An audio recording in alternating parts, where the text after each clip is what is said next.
Yes, David. Right, come through here. We're going to describe what the people are missing. You see, this is our study.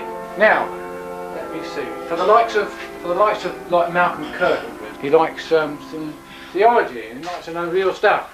Yeah. Well, these are the historians. This is Calvin's work. So I read Calvin when I can, and I find out from my own studies.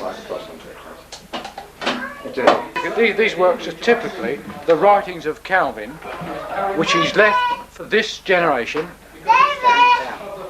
Oh yeah, that's it.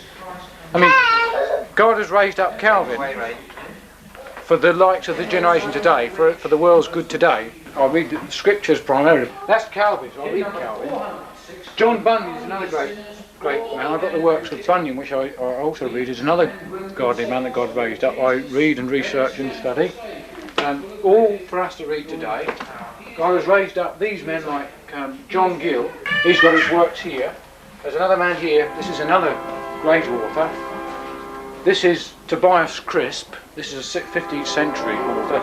He goes by the name of the Antinomian, but this man is a real gospel minister, which is the same gospel I preach.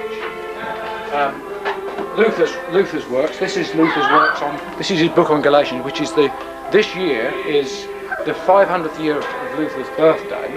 He was born in 1483, and in November the 10th.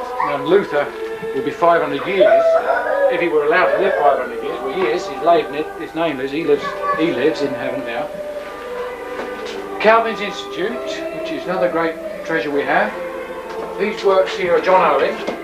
This is John Owen. And I've got the works of John Owen. He is another man that God has raised up. He was the chaplain to Oliver Cromwell, and Oliver Cromwell was a great Christian man and a parliamentarian. Cromwell was no atheist. Cromwell was a great Christian. He may have been it before he was called by grace, but he was a Christian, and he was a man that. And this man here, John Owen, was his chaplain. Set up the first Parliament. That's right. Yeah, that's right. Cromwell.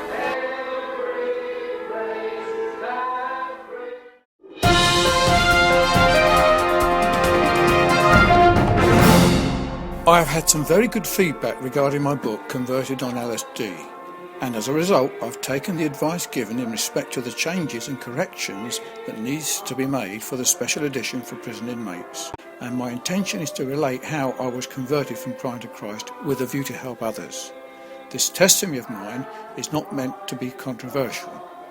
I have removed from the book the chapter about the churches that I attended and some matters mentioned that were controversial, and included a further chapter, chapter 21, my call to preach the gospel.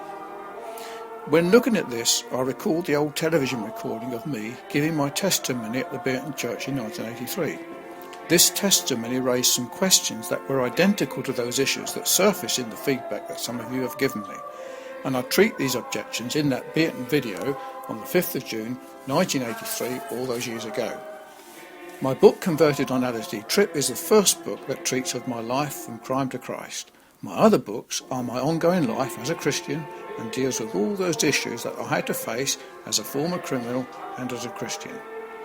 It is in my next book, Bierton Strict and Particular Baptist, that I treat those issues and objections that have been raised in the feedback, issues that I have already written about. I had to learn these truths myself through my own study of the scriptures and Christian literature, and I hope my findings are a great help to any who are interested. I feel it would be very helpful to view some of the YouTube videos that I've made. I can make them all available on DVD. They were televised in 1983, in which I answer those objections raised in the feedback about my book. These videos are 1. David Clarke's story, told 30 years ago by himself. 2. Set for the defence and confirmation of the gospel, which is the Bierton meeting of the 5th of June 1983, and is my testimony. 3. Bierton meeting, 5th of June 1983, my studies as an independent Baptist minister.